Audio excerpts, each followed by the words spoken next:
She was just a poor girl, hungry and barefoot. He was a dying man left in the trash like he didn't matter. But when their paths crossed that rainy afternoon, neither of their lives would ever be the same. This is the story of a little act of kindness that exposed a billion-dollar secret. What happens next will break your heart and rebuild it. Before we dive in, make sure you subscribe and turn on the bell, because the story, you'll never forget it. Sarah woke up to the sound of rain falling through the roof again. It was not even morning yet. The mat she slept on was soaked. The water had dripped all night from the hole in the zinc sheet above her. She sat up slowly, teeth shaking. Her little brother, Josh, was coughing beside her. His clothes were wet too.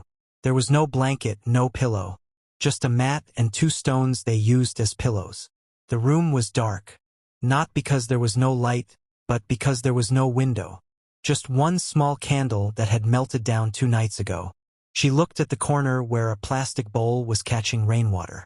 It was full now, dirty, smelling, but it was the only water they had. Sarah was only 12, but she had already stopped dreaming. She didn't dream about toys, or birthdays, or even food. She only thought about how to survive the next day. 3 years ago, Sarah had a home, a real one. It was a small 1-room apartment with her mom, her dad, and baby Josh. They were poor, but her mom sang while cooking. Her dad used to dance with Josh in his arms. Then one night, a candle fell. Everything burned. Sarah remembered the fire. She remembered screaming. Her mom didn't make it out. Her dad did, but he came out broken. He stopped working, stopped eating. One day he left home and never returned. No one came looking for them. Not uncle, not auntie, not church people. Nobody. Sarah became mother and father at once. Sarah wiped Josh's face with a piece of cloth and told him to stay inside. "I'll find food," she said. It was a lie. She didn't know if she would find anything. She wore her old dress. It used to be pink, but now it looked brown. One slipper was missing its strap. She held it in place with a rope. She walked through the market, picking plastic bottles from the ground. Traders chased her away. "You dirty girl! Don't come near my shop." She didn't cry. She didn't beg. She just moved to the next gutter. She picked and picked until her sack was half full. Then she went to the junk man. "Nigerian Naira 150, he said. "That's all?" she asked. He hissed. "Take it or leave it." She took it. 150 Nigerian Nairas. That's what her morning was worth. She bought 1 small bread and 2 pure water sachets. She didn't eat. She just held them tight and walked back. The rain had stopped. The sun was out. Her slippers hurt her toes. But she didn't stop. As she passed behind the bakery, she saw something strange. A man, lying beside a big bag of trash. He looked dead. Sarah's heart started beating fast. She looked around. Nobody. She stepped closer. Slowly. His clothes were dirty, but something looked different. His shoes were expensive. His shirt had golden buttons. His face was bleeding. He groaned. Sarah stepped back, afraid. But then she saw his lips move. "Help!" he whispered. Sarah froze. She looked at the bread in her hand, at the man on the ground. He looked like he had been robbed or beaten. She didn't know who he was. He didn't look homeless, but he looked lost. She tore the bread in 2, opened the sachet water, and helped him sip. He coughed, then opened his eyes. "Thank you," he whispered. Sarah didn't answer, because for the first time in a long time, someone had said thank you to her. She brought the man to her shack, gave him her mat. She and Josh sat on the floor. Josh was afraid. "Who is he?" Sarah whispered. "I don't know, but he has nobody, just like us." The man said nothing else. He fell asleep, like he hadn't slept in days. Sarah sat beside him, watching. She didn't know who he was.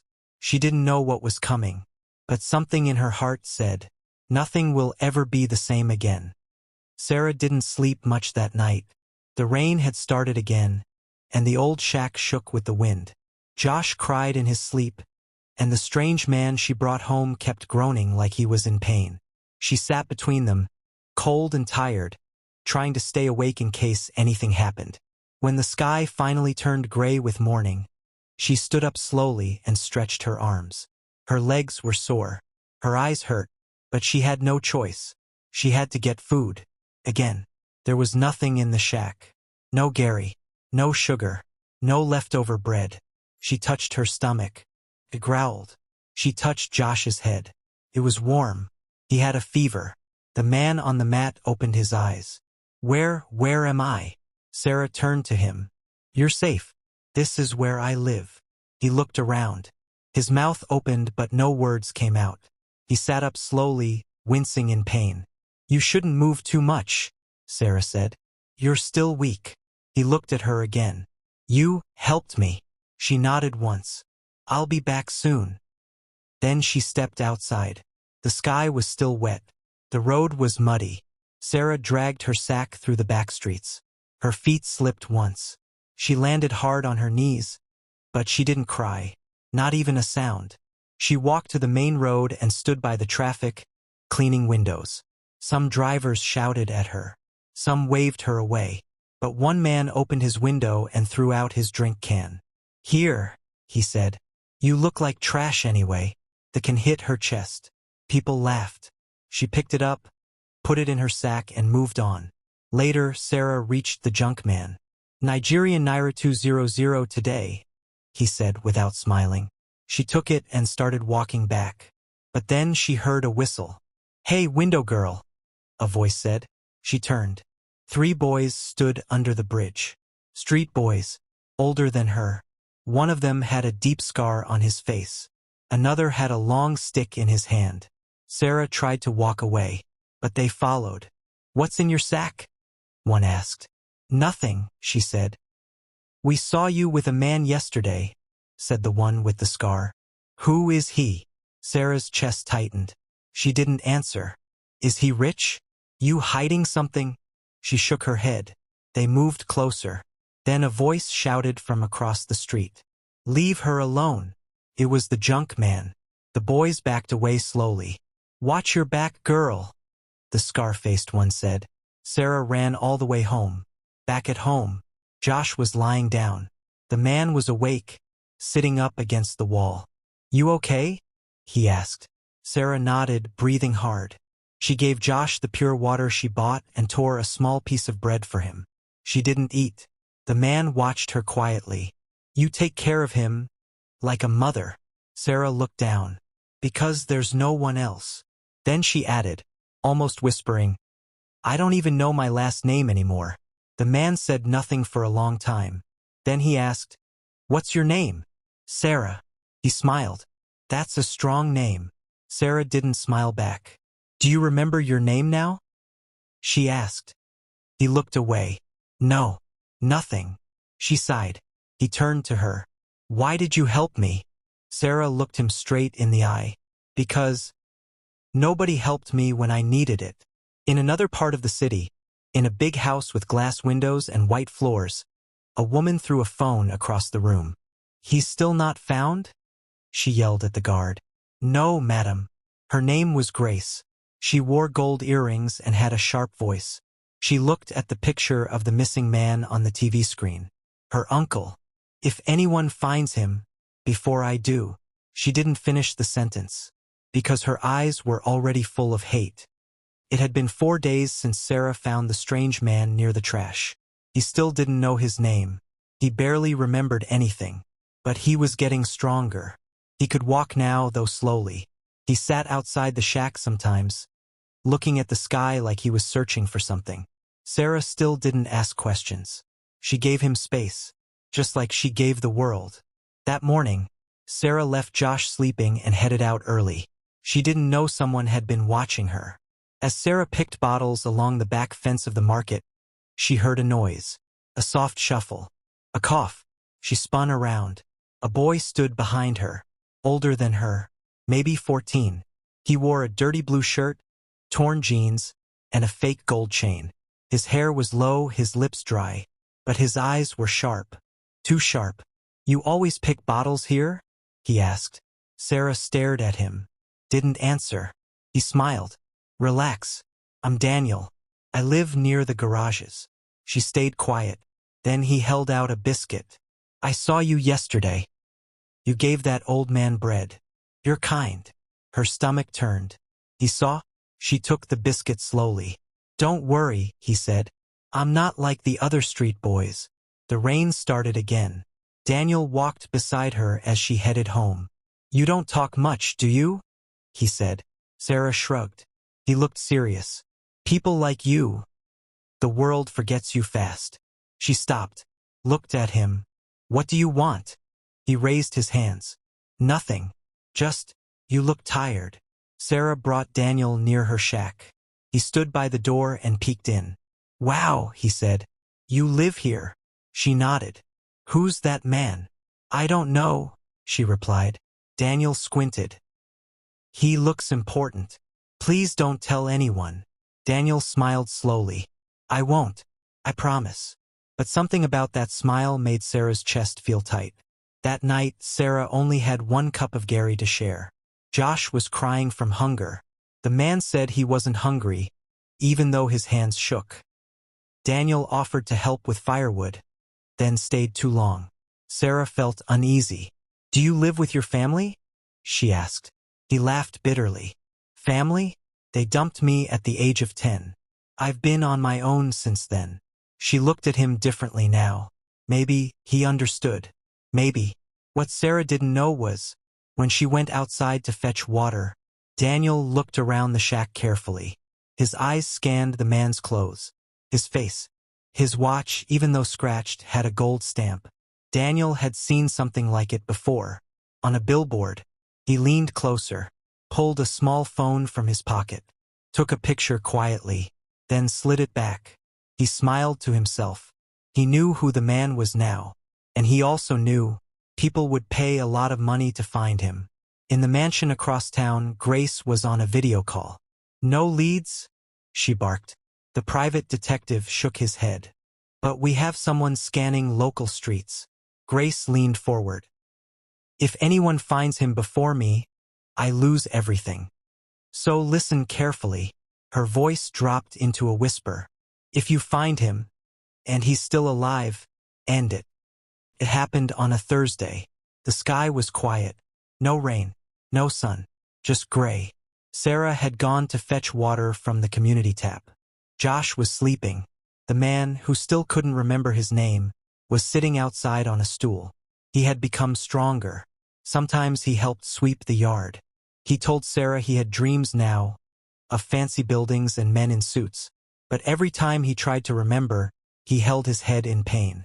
Daniel stood nearby, watching. Too quiet, too still. When Sarah left with her bowl and jerrycan, Daniel pulled out his small phone. He dialed a number. He's still here, he whispered. You said 10,000 if I find him. I want it. A voice replied sharply. Don't speak. Just send the location. He did, then smiled. Sorry, Sarah, he said under his breath. This life is not for good people. Back at the mansion, Grace's phone buzzed. She looked at the screen and grinned. Location, found. She stood up, snapped her fingers at two men in black suits. Bring him. And make sure the girl disappears too. Sarah was walking back, balancing the water bowl on her head when she saw it. Two black jeeps parked outside her shack. Her feet stopped. Her stomach dropped. Three men were holding the old man by the arms. His shirt was ripped. He looked confused. Sarah, he shouted. Josh was crying. A man was dragging him out too. No, she screamed, dropping the bowl, water spilling everywhere. She ran forward, but Daniel stepped in her path. Move, she yelled. Daniel didn't. I had to, he said, eyes guilty. I didn't know they'd come for your brother too. Sarah shoved him hard. You lied. But it was too late. The jeeps roared away. The shack was empty. The ground was wet. And Sarah stood in the middle of it all, shaking, crying, broken. Inside the moving jeep, the old man turned to one of the guards. Where are you taking me? He asked. The guard looked at him. Home, sir. You're Mr. Anthony George, billionaire. CEO of George Holdings. You've been missing for 2 weeks. The old man blinked. Everything came back. The board meeting. The argument with his niece. The accident on the bridge. The memory hit like thunder. He gasped. Sarah. The girl. Back at her mansion. Grace poured a glass of wine. It's done, she said. Now burn that shack. Leave no trace. That night, Sarah and Josh had nowhere to go. She hid him in a tire shop and returned to their shack. Hoping, praying, crying. But from far away she saw it. Smoke. Then fire. Then everything was gone. Her home. Her mat. Her sweater. Even the small drawings Josh made with charcoal. All of it. Burned. Sarah didn't cry anymore. She just held Josh close. Her hands were shaking. But her face was blank. She had no more tears left. I helped him, she whispered. And this is what happened. Josh didn't say anything. He just held her tighter. 3 days passed. 3 long days. Sarah and Josh slept outside the closed tire shop each night. No mat. No food. Just the cold ground and silence. Sarah didn't speak much. Her eyes were tired. Her stomach was empty. She had nothing left. The fire had taken everything. On the 4th morning, Sarah woke to the sound of horns. Big cars. Sirens. She opened her eyes. People were gathered on the road. Pointing. Whispers filled the air. Is it the governor? No, it's some rich man. Sarah didn't care. Until she saw the man step out of a black Jeep. Her heart stopped. It was him. Mr. Anthony. But now he looked different. Clean. In a suit. Surrounded by cameras and bodyguards. He walked through the crowd, straight to her. Sarah, he said gently. She stood up slowly, still barefoot. Still in the same old dress. Why are you here? She asked. Her voice was shaking. To fix what was broken, he said. He turned to the crowd. Held a microphone. This girl, he said, voice loud, is the reason I'm alive. Gasped. She found me when I had nothing. No memory. No name. And she gave me her only food. She didn't know I was Anthony George. She just helped. He turned to her again. Now it's my turn. That same afternoon, Grace was arrested. The video of her talking about finishing the job had leaked online. From Daniel's phone. What she didn't know was, Daniel had recorded everything. He never trusted her fully. You said you'd pay me, he shouted as police dragged her away. But nobody cared. Her empire crumbled. Mr. Anthony didn't just give Sarah money. He gave her a real home. A warm house with beds and light and toys for Josh. She went back to school. Josh started speaking again. Daniel came to visit once. He stood at the gate, quiet. I'm sorry, he said. Sarah looked at him. You hurt me, she said. I know, he replied. But I also gave them the proof that saved you. She paused, then opened the gate. Next time, she whispered. Choose people over money.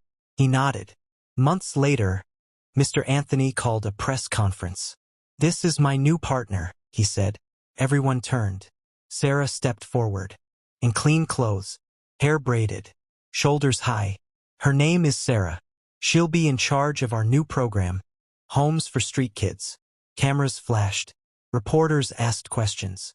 But Sarah just smiled. Because now, she had a voice. The world may ignore the poor, but true kindness is never forgotten. What you give in secret can return in ways you never imagined. Was this ending what you expected? Do you believe Sarah deserved more? Comment your thoughts and share the lesson you learned. And don't forget to like, subscribe, and turn on notifications. More powerful African stories are coming your way soon.